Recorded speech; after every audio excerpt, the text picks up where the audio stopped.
Kalau nggak salah sampai 100. Selesai kita baca 100, kalau bisa diulang-ulang juga, diresapi di rumah ya. Wa nu'minu bil malaikah wan nabiyyin. Kami iman, percaya kepada malaikat dan para nabi. Baik yang nabi diinformasikan dan nabi yang tidak diinformasikan.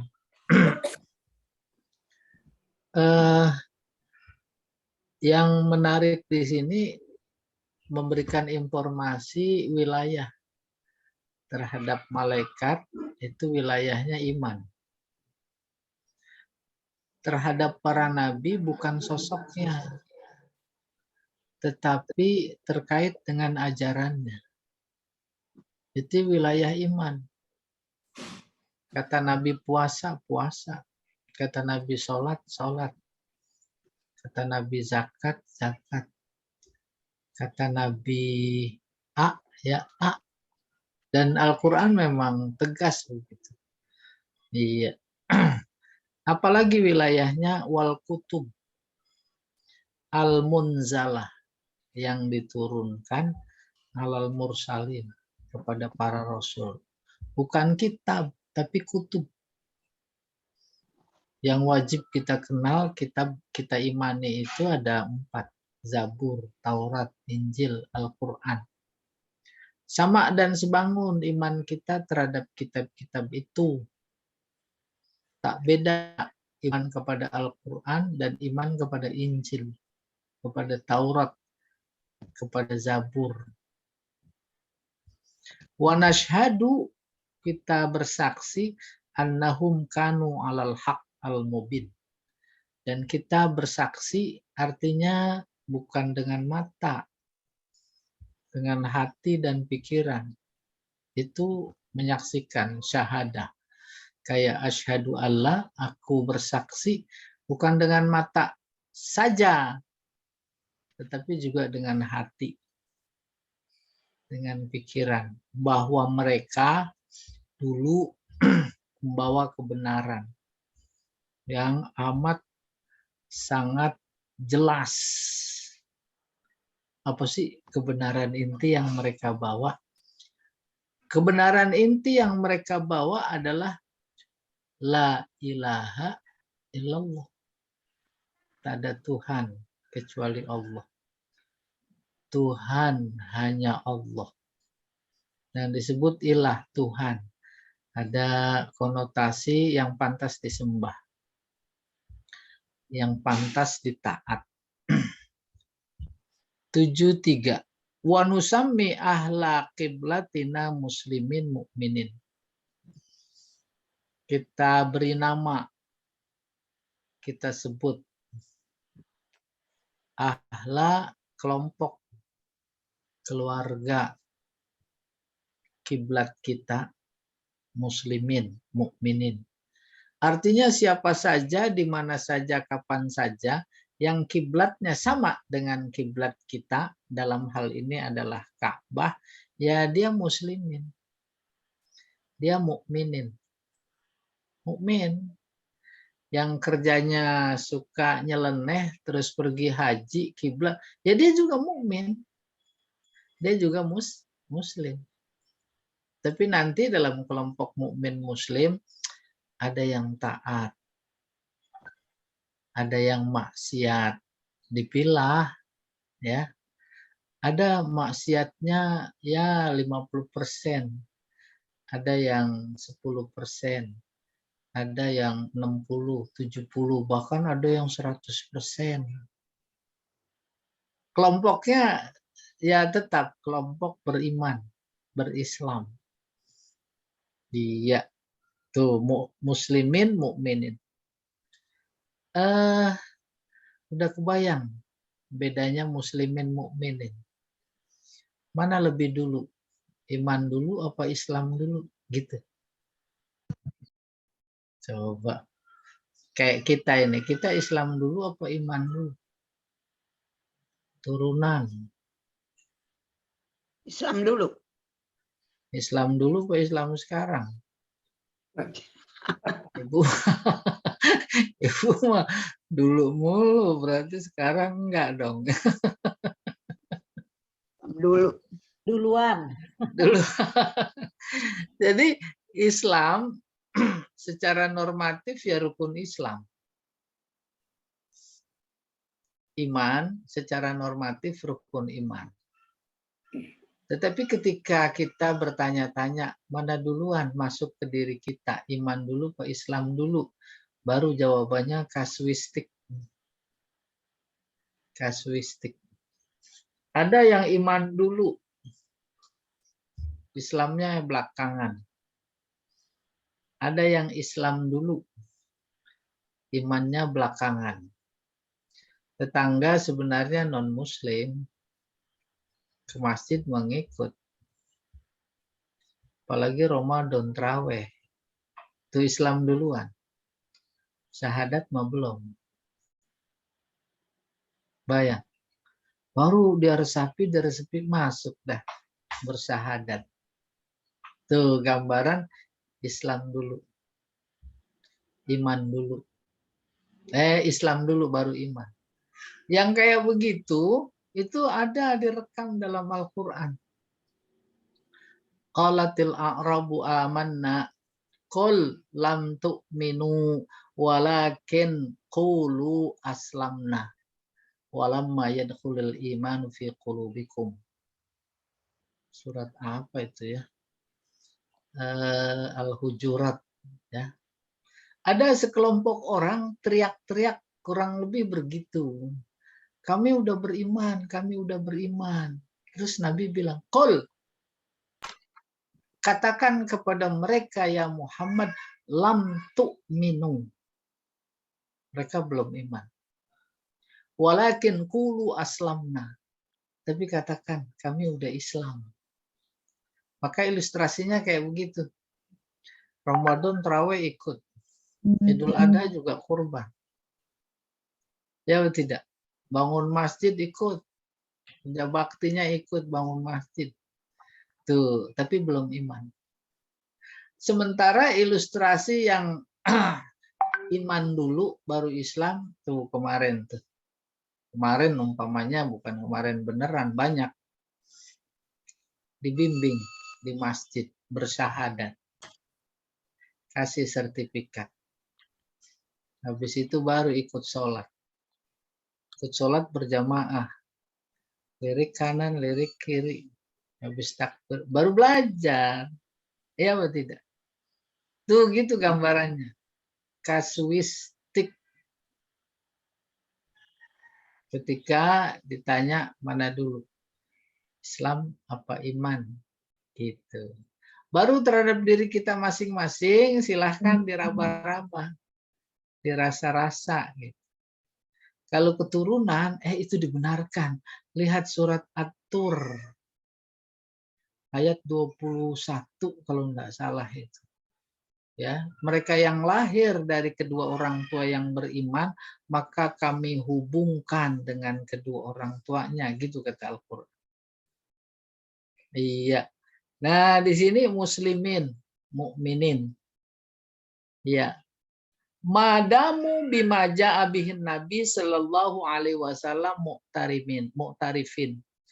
Madamu selama terhadap apa yang dibawa oleh Nabi, mu'tarifin, mengakui.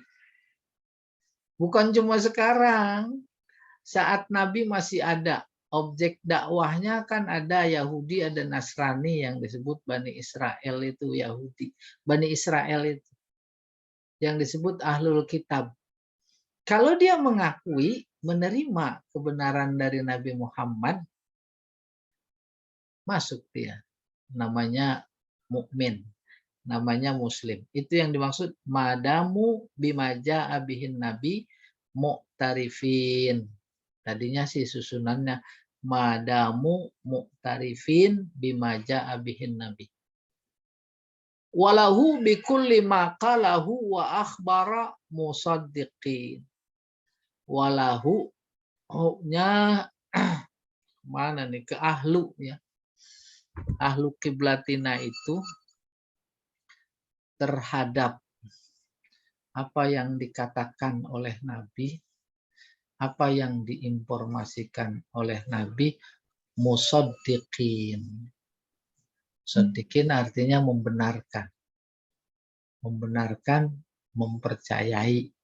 Iya benar.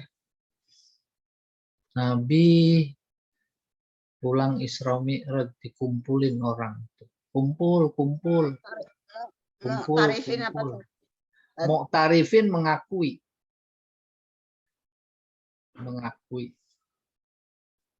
Iya. Pas kemudian udah kumpul, Nabi cerita, aku baru pulang dari Palestina, dari langit pertama sampai 7, Sidratul Muntaha. Abu Bakar Siddiq nggak hadir, nggak kesempatan diinformasikan. Terus ada di antara munafikin, bukan munafikin, musyrikin Mekah yang sangat-sangat menolak cerita Nabi. Nggak masuk akal.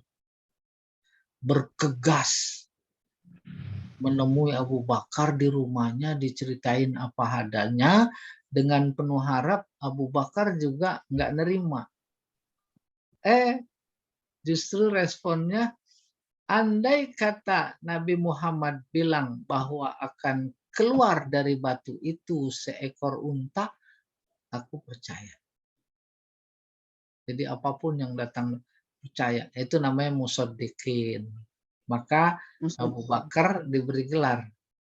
Apa namanya? Abu Bakar As-Siddiq. As-Siddiq. Ya. Sementara Musailamah Al-Kazzab. Al-Kadzab. Lah yang kayak Abu Bakar ada zaman sekarang.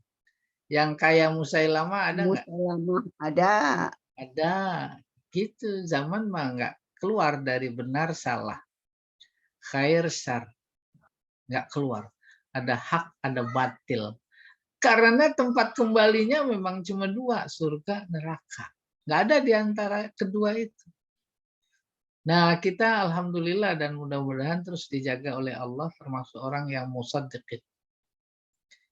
74. Wala nakhudu fillah. Wala numari fi dinillah. Nakhudu khodo nyilem. Menyelam. Nyilem. Iya, kalau di laut, sungai nyilem di danau. Nyilem kan dianggap nyilem kalau sampai dasar. Kalau tengah-tengah mas setengah nyilem itu. Nah, terkait dengan Allah, wala nakhudu. Kita nggak usah nyilem terlalu dalam. Ya atau tidak? Itu bagian dari poin ketauhidan, keimanan. Apalagi motivasinya ingin tahu, justru mencari kelemahannya. Bu, saya tanya. Percaya sama kiamat? Percaya. Selesai. Kalau pikiran pengen terus nyelidiki, itu namanya menyelami. Ini buktinya udah lama, dari zaman Nabi ada. Itu engkong kita, engkong. Kiamat. Iya, engkong. Enggak kiamat. Kapan? Kita meninggal ada cucu, cicit lagi juga belum kiamat. Itu namanya nyelam. Maka sampai pada titik, andai kata kita terusin, pasti gelincir. Oh, nggak ada kiamat. Kalau kiamat nggak ada kebangkitan. Bangkitan nggak ada hisab. Hisab nggak ada jaza. Jaza nggak ada surga neraka. Tuh, model-model mereka yang direkam dalam Al-Quran, cara berpikir kayak begitu, yang kemudian disebut sebagai kaum naturalis. Ad-dahriyin. Wa ma yuhlikuna illa dahar. Tuh, khawatir. Maka memang Nabi sudah mengingatkan, tafakkaru fi khalqillah. Kalian silakan berpikir. Iya, tentang ciptaan Allah. Wala tafakkaru fi zatillah. ketika dilarang jangan berpikir tentang zat Allah, pertama termasuk juga perbuatan Allah. Memikirkan perbuatan Allah itu wilayah dia, itu sama dengan memikirkan zatnya. Allah kenapa sih itu didiemin aja Israel brutal? Itu pekerjaan Allah itu. Apalagi terusin, emang Allah tahu apa enggak sih? Lah, itu udah mesti istighfar lagi. Walaupun bertanya, itu juga apa namanya menuduh Allah kayaknya nggak tahu. Diterusin lagi itu namanya dalamin, menyelami itu, bukan wilayah kita. Lah nggak bisa kelelep, lah nggak bisa nafas. Itu maksudnya wala nakhudu fillah. Akhirnya kalau terjadi pada diri kita kayak begitu, ayo cepat kembali istighfar dan udah tingkatkan kualitas ibadah kita kepada Allah. Iya, ibadah dalam artian luas. Wala numari. Numari ini miro. Miro artinya ragu. Ragu. Kita nggak boleh ragu fidinillah pada agama Allah. Ajaran Allah. Ajaran Allah udah diikat kenceng. Diikatnya di mana? Di Al-Quran. Maka Nabi udah berpesan pada umatnya yang sangat dia sayang. Ya, kalian tidak akan sesat selama kalian berpegang teguh kepada Al-Quran dan hadis. Taraktu amraini. Iya, taraktu fikum amrain. Lan tadillu ma tamassaktum bihima. Iya, ma ada innya. Ma in tamassaktum. Iya, berpegang teguh. Baru berpegang teguhnya itu balaghah. Bukan digenggam itu Quran. Ya, dipahami maknanya. Paham maknanya itu yang membuat pegangan kita jadi kuat. Karena paham. Iya, selesai. 75 nih. Wala nujadil fil Quran. Jangan berdebat terkait Al-Quran. Kalau Al-Quran udah bilang la raiba fihi, selesai. Iya. Nah, itu kebulatan iman kita kepada Allah, yaitu kebulatan iman kita kepada Al-Quran. Al-Quran petunjuk. Petunjuk bentuknya bahasa. Ada yang dipaham, ada yang enggak. Ada yang disepakati, ada yang enggak. Itu bagian dari keimanan. Maka istilah Al-Qur'annya surat Ali Imran ayat 7 itu ada yang sifatnya muhkamat. Muhkamat artinya pasti. Pas. Tidak ada apa namanya peluang untuk interpretasi. Aqimus sholah, dirikan sholat. Apa tuh yang dimaksud sholat? Yaitu yang kita lakukan setiap hari. Semua sepakat begitu. Walaupun soal makna harfiahnya doa. Nah, itu sholat. Tapi ketika Allah cerita tentang ayat-ayat iman, ayat-ayat gaib, nah itu interpretable. Bagaimana mensikapinya? Kita iman. Kalau Allah informasikan dia punya tangan, udah cukup. Jangan coba-coba gambarkan kayak apa tangannya. Kalau Allah sendiri bilang bahwa dia sedang duduk umpamanya di kursinya, singgasananya, selesai udah segitu. Ada hubungannya nih dengan nomor 74. Jangan coba selami. Namanya juga iman. Ya, iman. Iman ahlus sunnah. Gitu. Nah, wala nujadil fil Quran, jangan kita memperdebatkan Al-Quran artinya ayat-ayatnya. Ayat-ayatnya yang memang interpretable, nggak usah diperdebatkan. Orang yang paling tinggi ilmunya dan dekat dirinya kepada Allah dibahasakan warrasikhun. Maka ayat 7 Ali Imran itu berbunyi warrasikhuna fil ilmi yaquluna amanna billah. Ini dia hubungannya. Orang-orang yang tinggi ilmunya pada berkata kami cukup iman. Nggak usah memvisualisasikan. Allah punya mata, Allah punya telinga, Allah punya wajah. Itu maksudnya wala nujadil fil Quran. Wa nashhadu, dan kita bersaksi annahu kalam rabbil alamin, bahwa Al-Qur'an itu adalah kalam Tuhan semesta alam. Udah kebayang ya?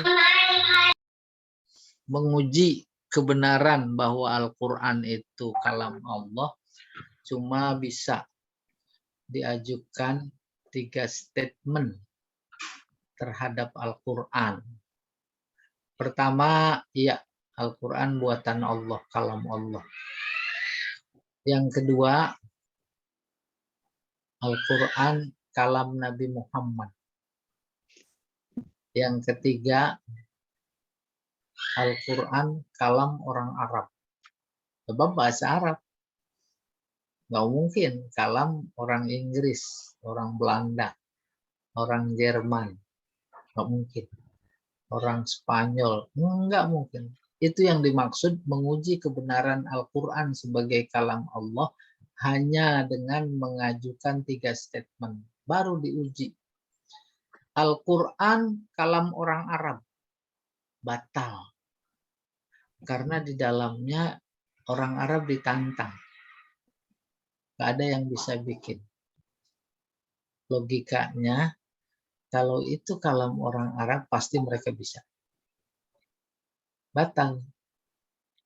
Terus yang kedua, Al-Quran kalam Muhammad. Karena Muhammad orang Arab. Batal lagi. Kenapa?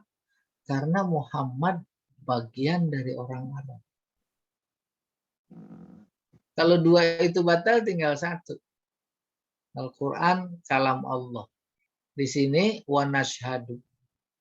Kami bersaksi bahwa Al-Quran adalah kalam Rabbil Alamin. Iya.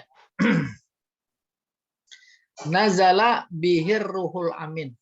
Yang dibawa, diturunkan oleh malaikat Jibril.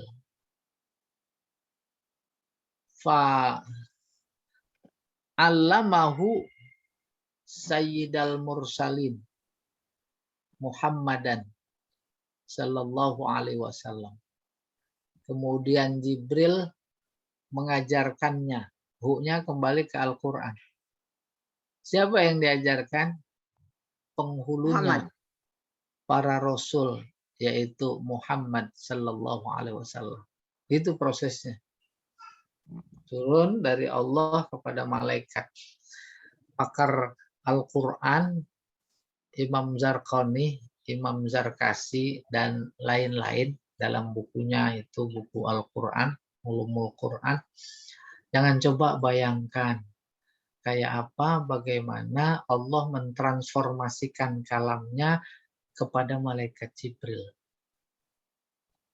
Itu wilayah iman mutlak. Itu nggak ada yang bisa menjangkau kayak apapun tingginya ilmunya. Gitu.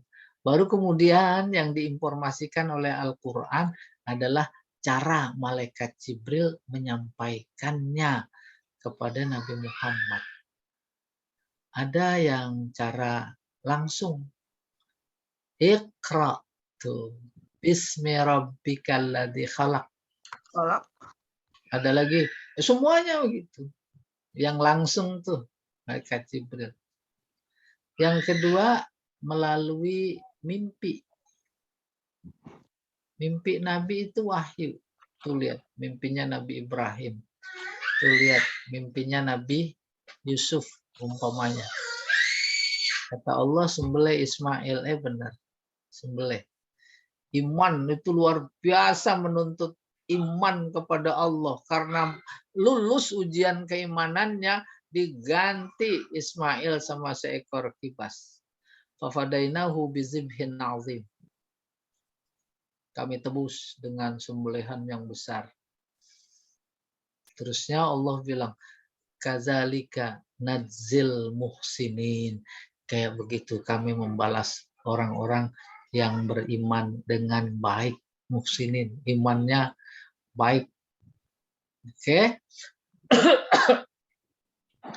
Nabi mimpi besok mau bisa kembali ke Ka'bah, ke Mekah. Ya dah, kan mimpi itu wahyu. Beneran. Yang ketiga dengan cara suara gemercing. Apa gemercing ya? Gerincingan, lonceng. Lonceng. Udah kebayang itu. Dan itu kalau kata pakar Al-Quran, lewat hadis yang dikutipnya, itu adalah proses datangnya wahyu paling berat. Dulu musim COVID. 5 menit tuh ambulan lewat. Nguing, nguing, nguing, nguing, nguing. Nguing, nguing, nguing, nguing. Ya dah. Itu mah nggak seberapa. Coba dilipat gandakan. Menjadi 1000, sejuta kali lipat. Kurang lebih kayak begitu gambaran wahyu dalam bentuk lonceng. Pernah datang suara gemercik lonceng itu saat Nabi berada di atas ontaknya. Tuh ontak sampai kakinya terbenam ke dalam pasir. Menunjukkan berat. Boleh itu. Saya mohon maaf ada tamu sebentar ya. Bentar aja.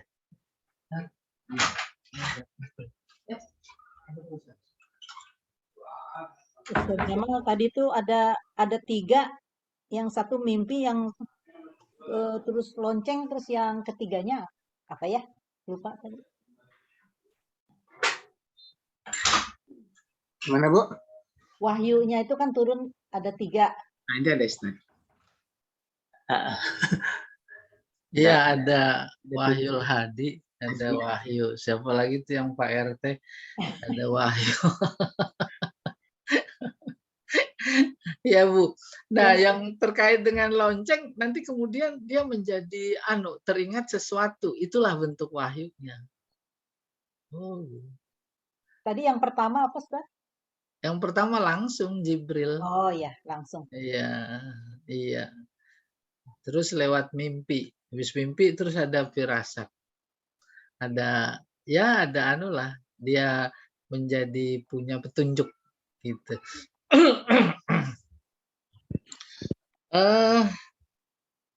Nomor 76 ya. Wa huwa kalamullahi ta'ala. Al-Quran adalah kalam Allah. La yusawihi syai' min kalamil makhlukin. Tidak sama dengan kalam makhluk. Ini menarik sekali. Ya. Yusawi, tidak sama.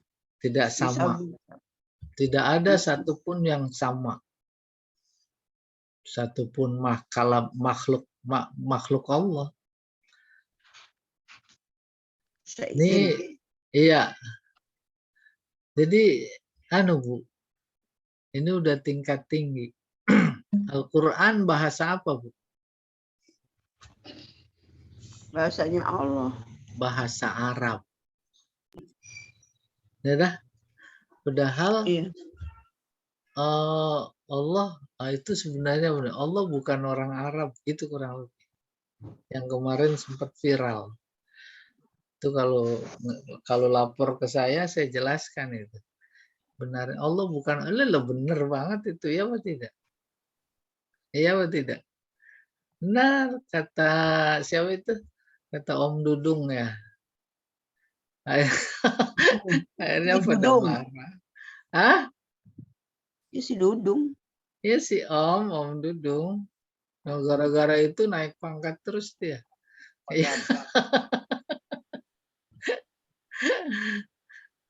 Oke.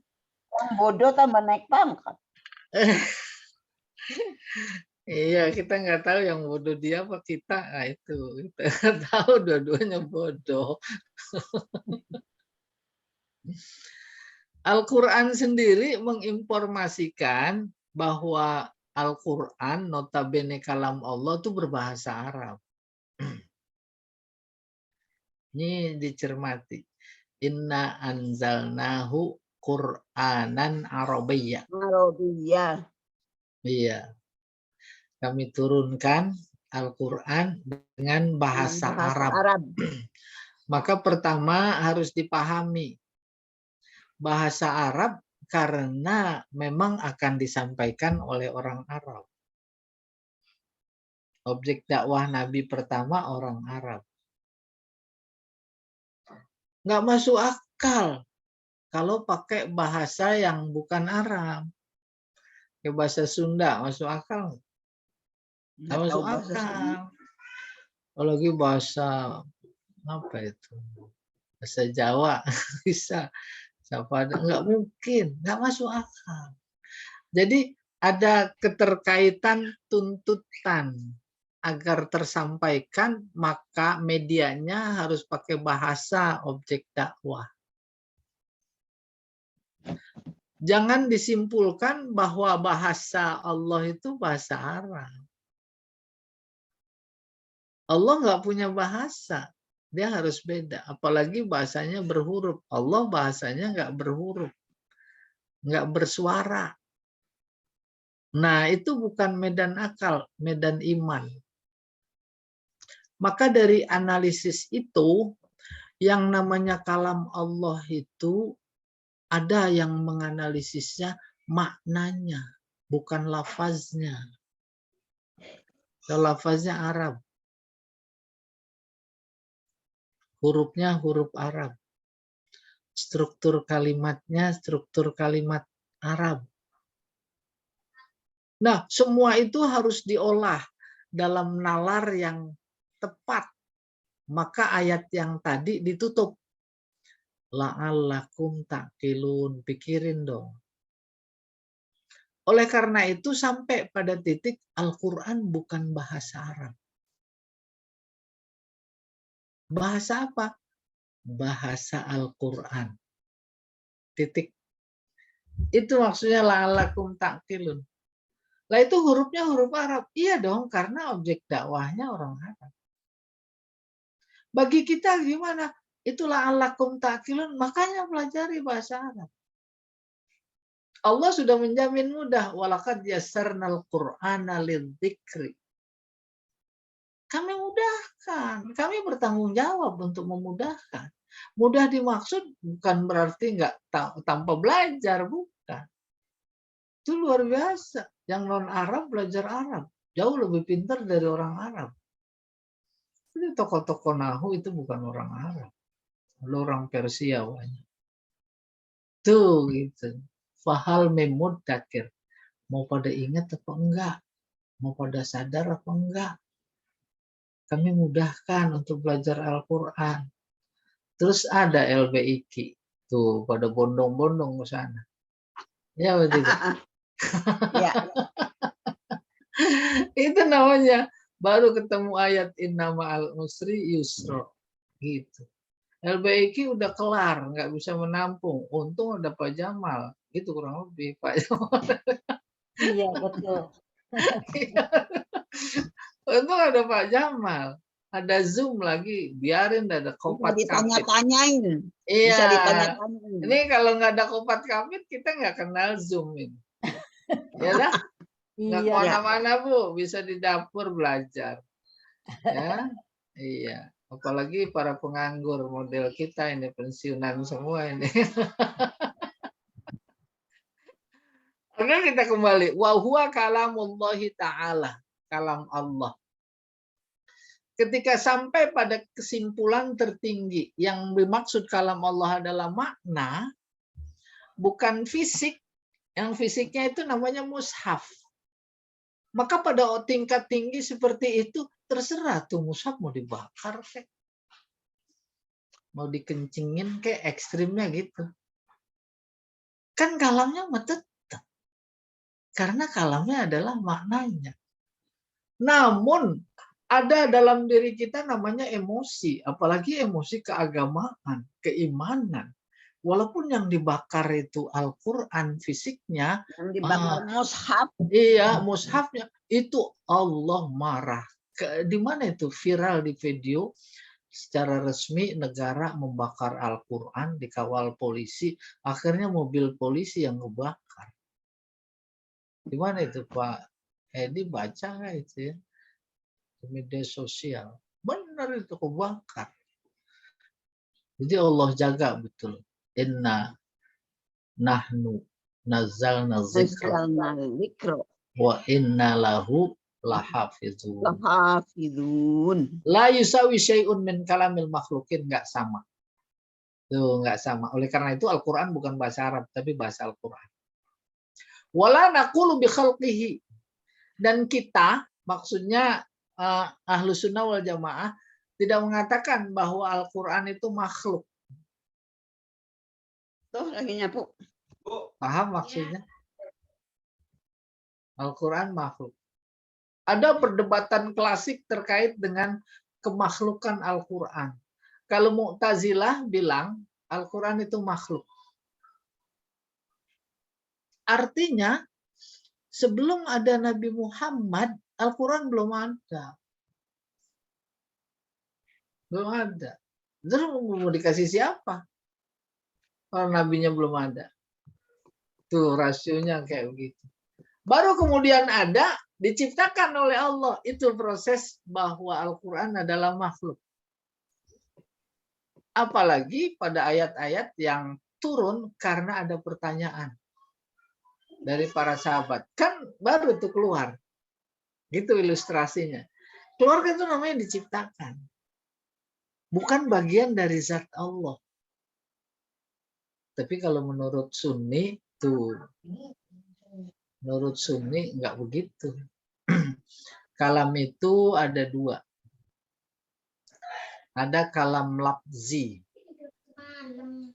Ada kalam nafsi. Kalam lafzi yang terucapkan. Kalam nafsi yang masih ada di dalam hati.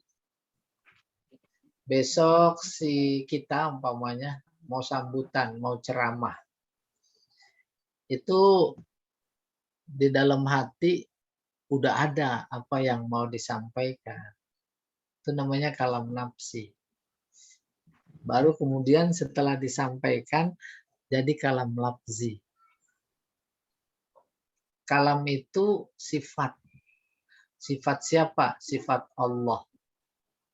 Maka Allah disebut mutakallim. Dalam sifat-sifatnya itu ada namanya kalam. Sifat berada dalam zat. Zatnya qadim, sifatnya qadim. Zatnya azali, sifatnya azali. Bukan seperti tembok. Tembok dibikin. Belum putih. Terus dikasih cat putih. Itu namanya sifat. Itu namanya baru. Tidak seperti itu hubungan Allah dan sifat-sifatnya. Dibantah lagi oleh Mu'tazilah. Oh, kalau begitu sifatnya qadim ada 99, berarti banyak yang qadim. Ta'addudul qudama, musyrik. Kayak gitu perdebatan zaman itu. Musyrik kita ini. Meyakini bahwa Allah punya sifat dan sifatnya banyak, sifatnya juga qadim. Dijawab lagi sama Sunni, lah nggak begitu. Umpamanya Pak Habibie. Pertama, dia insinyur. Itu kan sifat. Yang kedua, dia presiden. 3, macam-macam. Ahli ini, ahli itu. Banyak sifatnya. Habibie-nya mau tetap 1. Kayak begitu itu logika. Maka ilmunya disebut ilmu kalam. Isinya usuluddin. Dasar-dasar agama. Iya. Baru yang ke-77.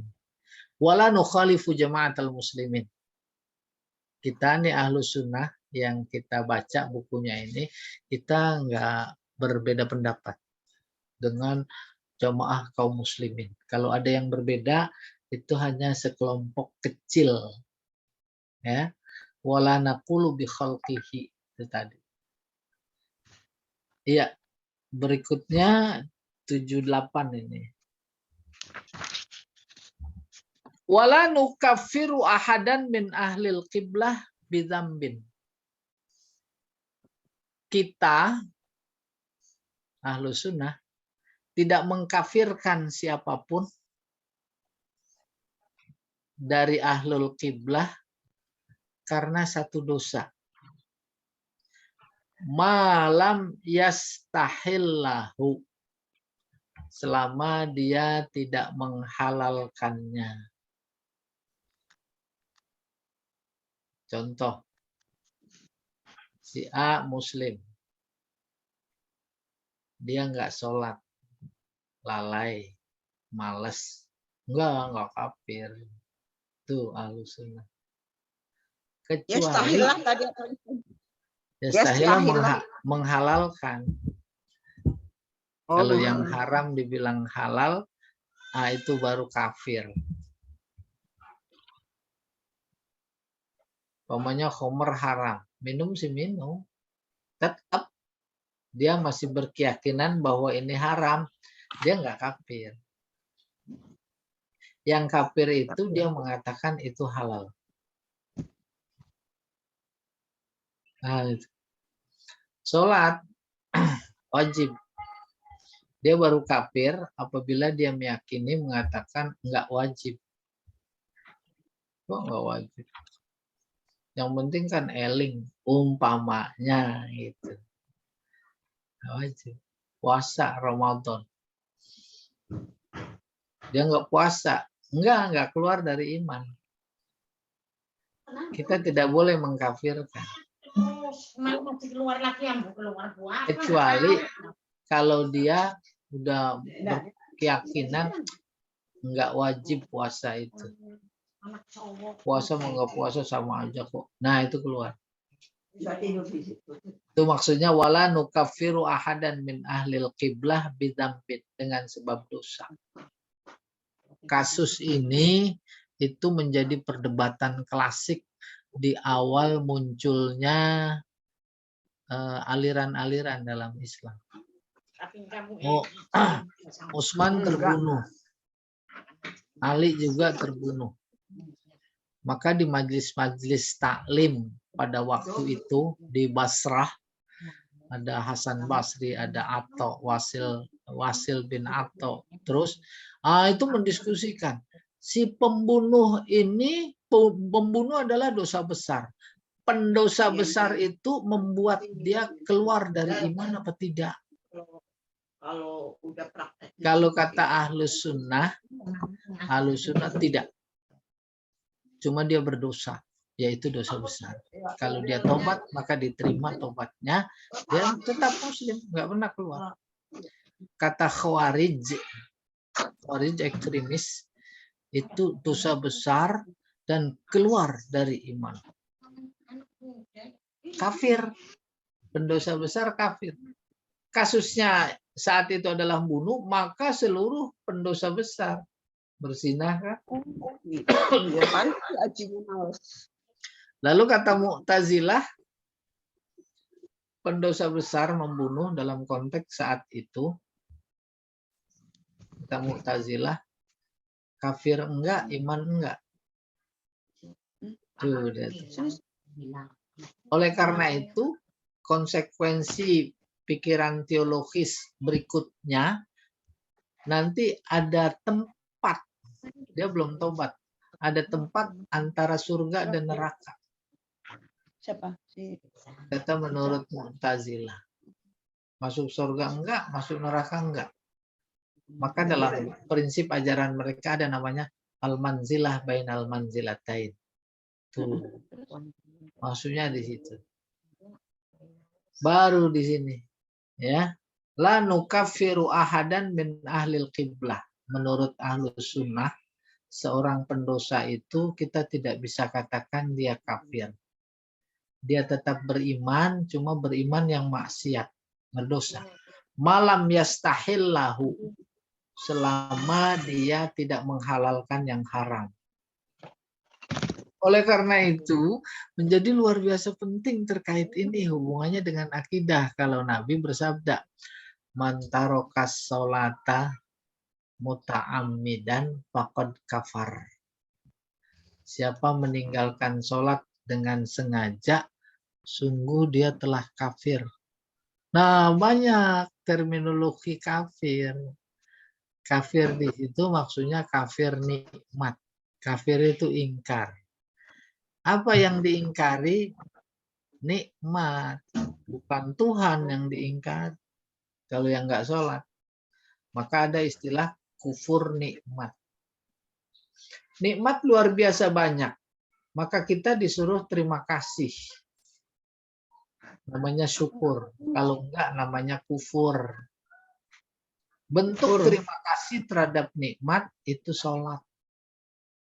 Maka enggak sholat berarti kufur. Kufur apa? Kufur nikmat. Kufur nikmat. Iya gitu. Makasih kita. Maka pada sujud terakhir tuh sering saya bilang susah minta. Minta apa lagi sujud? Padahal disuruh minta. Udah terima kasih. Memang sholat itu kan ucapan terima kasih. Terima kasih ya Allah. Terima kasih ya Allah. Terima kasih. Terus sampai banyak terima kasihnya. Ingat dalam pikiran atas nikmat yang diberikan. Terima kasih udah sehat. Udah diingatkan dan seterusnya. Iya. 79.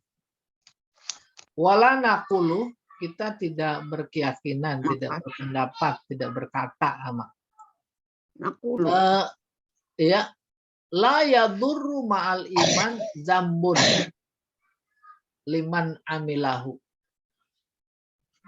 La yadurru, tidak membuat bahaya. Bahayanya masuk surga neraka.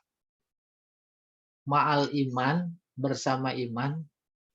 Apaan itu yang enggak membahayakan iman? Zambun, dosa, liman amilahu, bagi orang yang melakukannya. Ada orang beriman, terus dia berbuat dosa. Enggak membahayakan iman. Apa maknanya? Apabila dia bertaubat.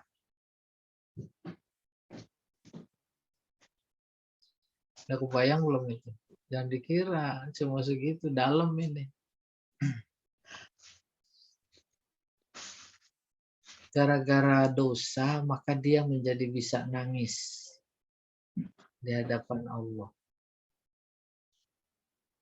Bisa nangis kalau nggak punya dosa, nggak merasakan ada dosa. Maka berbaik sangka kepada Allah, oh kayak begitu. Allah mengajarkan kita supaya kita menangis. Ya atau tidak? Apa maknanya? Bukan layadurru saja, tetapi bisa jadi bermanfaat. Cuma persoalannya kembali kepada SDM, kepada kita.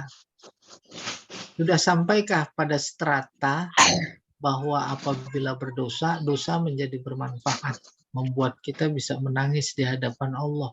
Gitu. Lah kalau dosa menjadi kecanduan, kan bukan itu yang dimaksud. Itu mau bahaya. Jadi yang dimaksud di sini, la naqulu la yadurru ma'al imani dzambun liman amila. Mohon maaf sebentar ada telepon ini. Halo, A.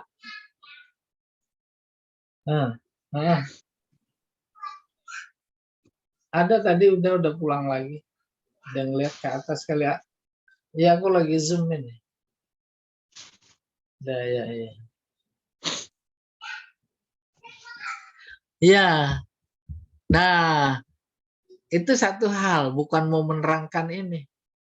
Tapi menurut sini, la naqulu, kami tak berpendapat.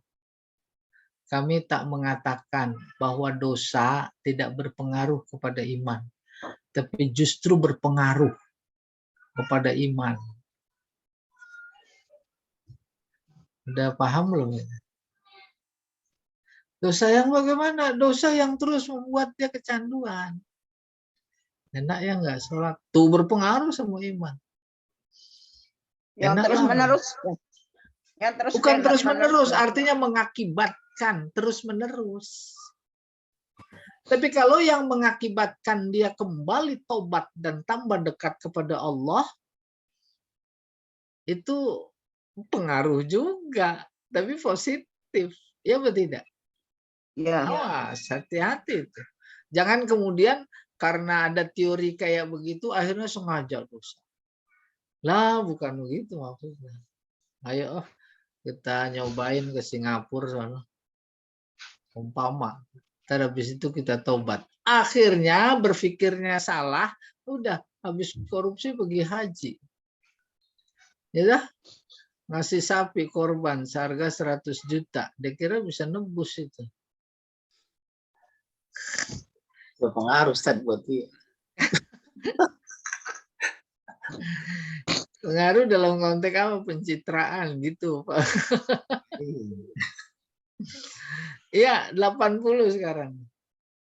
Wa narju lil muhsinin minal mu'minin. Kita berharap orang-orang yang beriman baik, muhsinin baik. Siapa orang-orang beriman? Paham itu? Muhsinin. Muhsinin artinya melakukan sesuatu bukan cuma Kebaikan. sekedar melakukan sesuatu, tetapi melakukannya dengan penuh dan sebaik-baiknya. Ibu kalau nyuci piring bukan sekedar nyuci piring, tapi sampai bersih, itu namanya ihsan. Kalau nyapu benar-benar harus bersih, itu namanya ihsan.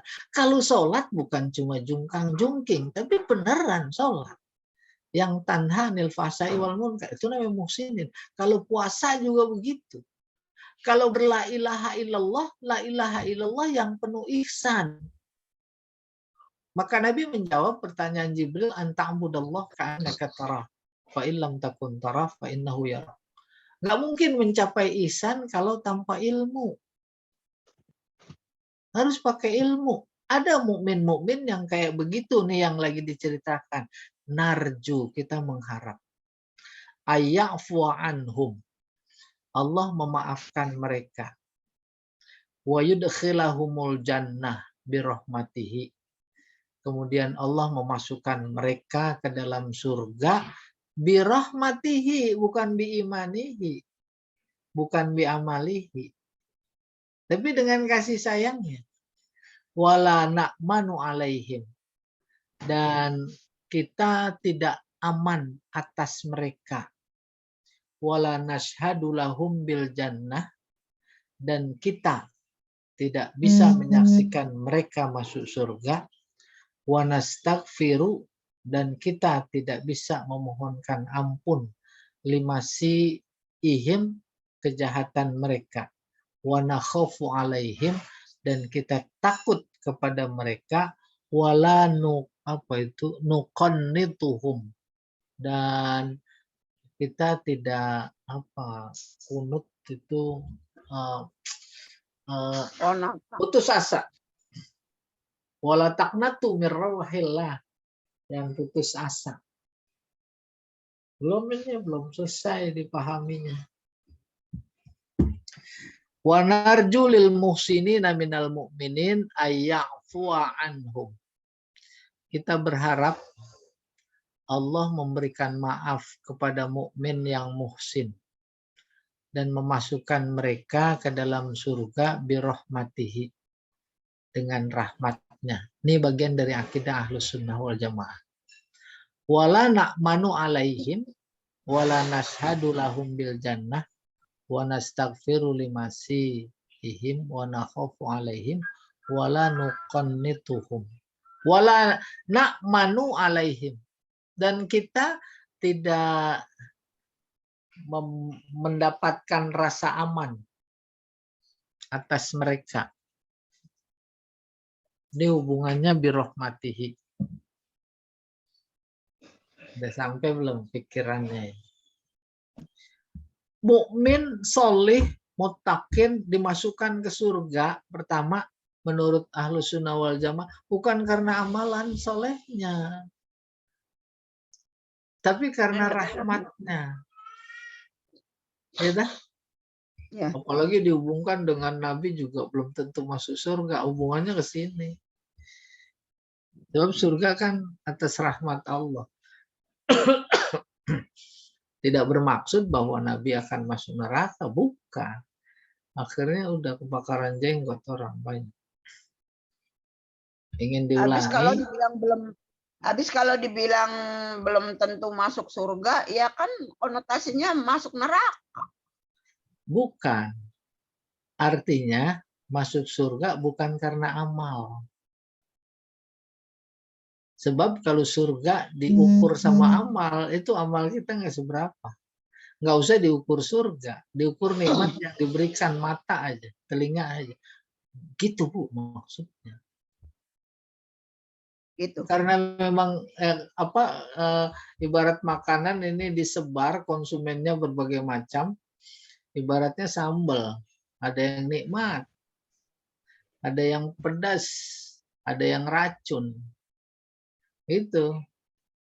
Lah kalau model strata tertentu nikmat sekali mendapatkan sambal gitu kurang lebih. Kita berharap Allah memberikan maaf. Tuh tetap maaf. Ini bagian dari akidah Ahlus Sunnah kepada orang-orang mukmin yang muhsin. Kenapa begitu? Karena betapapun mukmin muhsin, dia nggak lepas dari salah. Maka secara akidah Ahlus Sunnah itu tetap berharap Allah memberikan maaf. Nggak apa-apa, jangan tersinggung. Kalau umpamanya ada orang-orang beriman malah bukan tersinggung orang yang beriman yang baik. Bersyukur, iya saya memang banyak salah gitu. Terus berharap lagi memasukkan mereka ke dalam surga. Jangan berhenti di situ. Dengan rahmatnya. Nah, pelajaran pentingnya, masuk surga bukan karena amal. Karena rahmat, kasih sayang. Ada orang yang baru masuk iman, baru masuk iman aja, Islam saja, udah langsung masuk surga. Itu dalam surat Yasin ada Habib An-Najjar namanya, tokoh. Baru menyadari kenapa ya wa ma liyala a'budul ladzi fatarani wa ilaihi turja'un. Kenapa saya ini enggak iman kepada orang yang menciptakanku dan kembali hanya kepadanya. Itu baru nyesel aja. Terus meninggal. Terus udah dikabarin sama Allah dia akan masuk surga. Kan bukan amal. Ya dah? Gitu. Wala na'manu alaihim. Menurut akidah Ahlus Sunnah, kita ini belum mempunyai rasa aman terhadap mereka bahwa mereka akan masuk surga. Sejatinya begitu. Bukan mikirin mereka, tapi mikirin diri kita. Kalau orang setingkat itu saja, menurut Ahlus Sunnah wal Jamaah belum aman untuk bisa masuk surga, apalagi kita kayak begitu mengambil kesimpulannya. Wala nashhadu lahum bil jannah.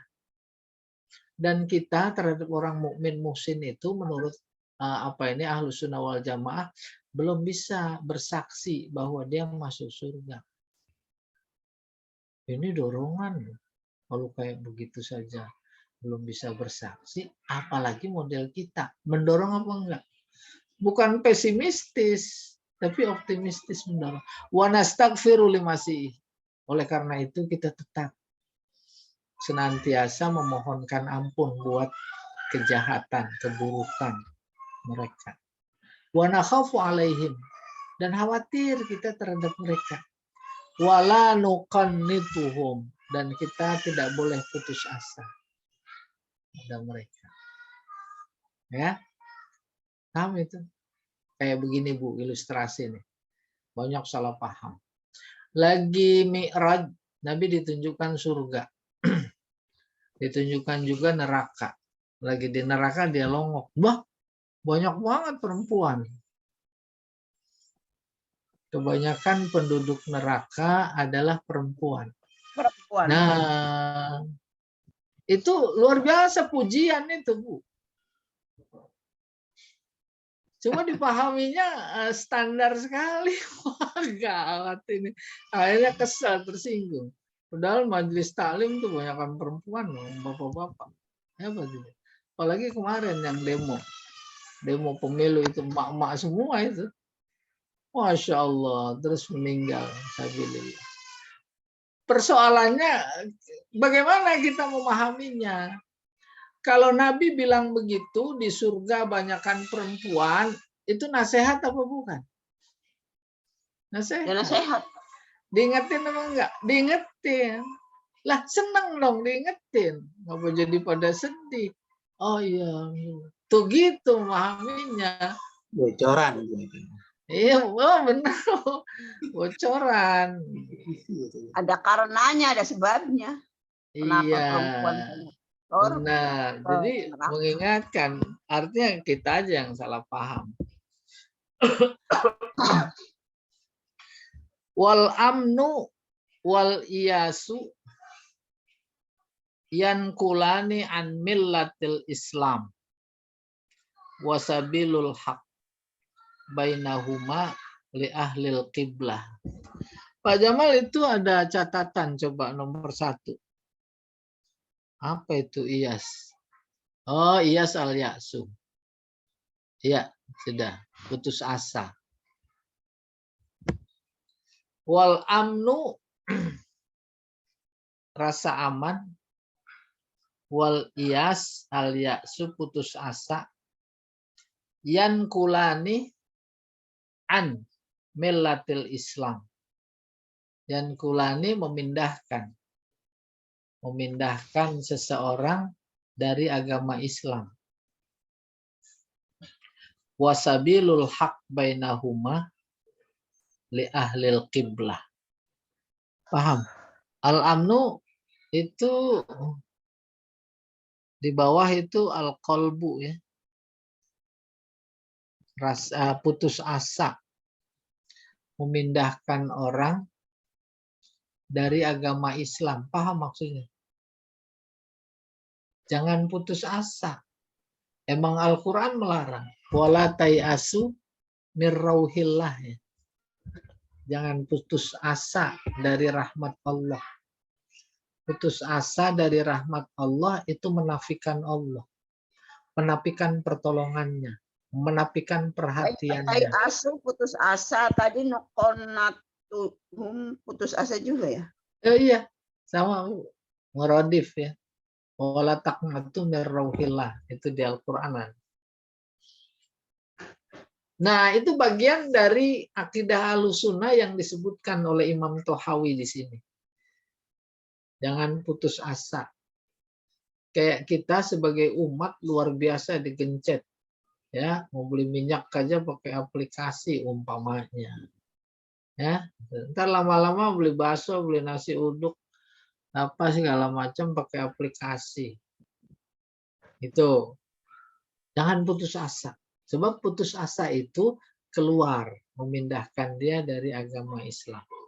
Wasabilul haq bainahuma li ahlil qiblah. Sementara jalan yang benar di antara keduanya, di antara putus asa dan apa ya, pesimis itu. Itulah dia. Iya, itulah dia jalan ahlul qiblah. Ahlul qiblah itu kinayah. Maksudnya orang beriman. Ya, wallahu a'lam bishawab. Silakan Pak Jamal.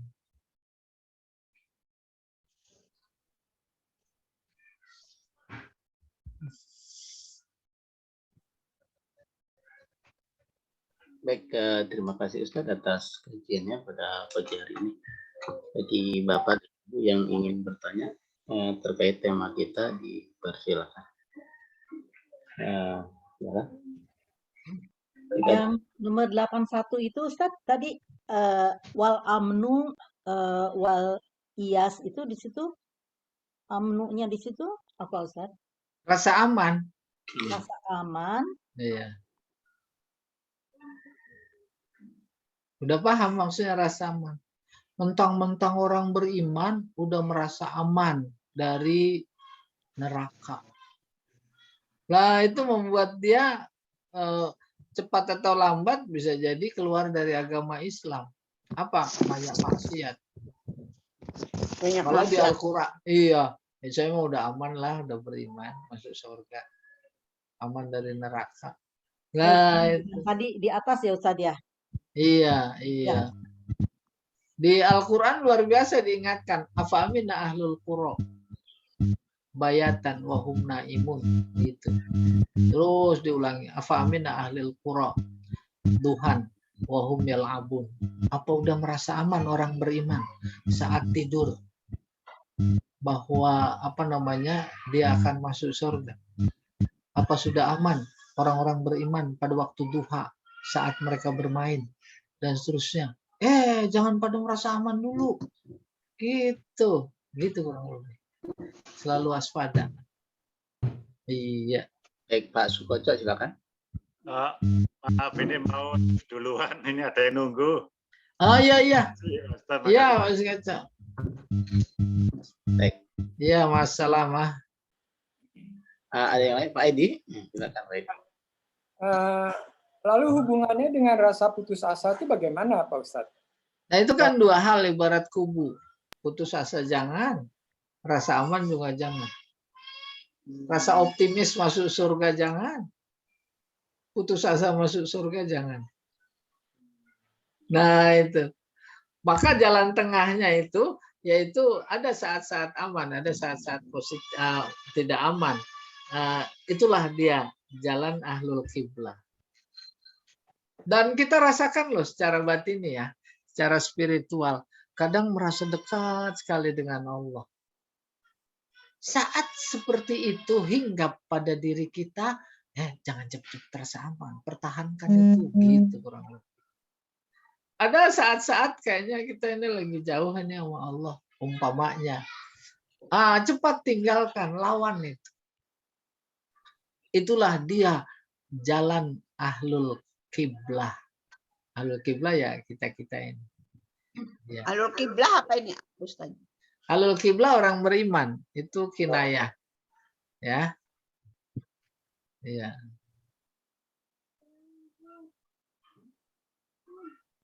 Jadi syair Abu Nawas seperti itu. Iya.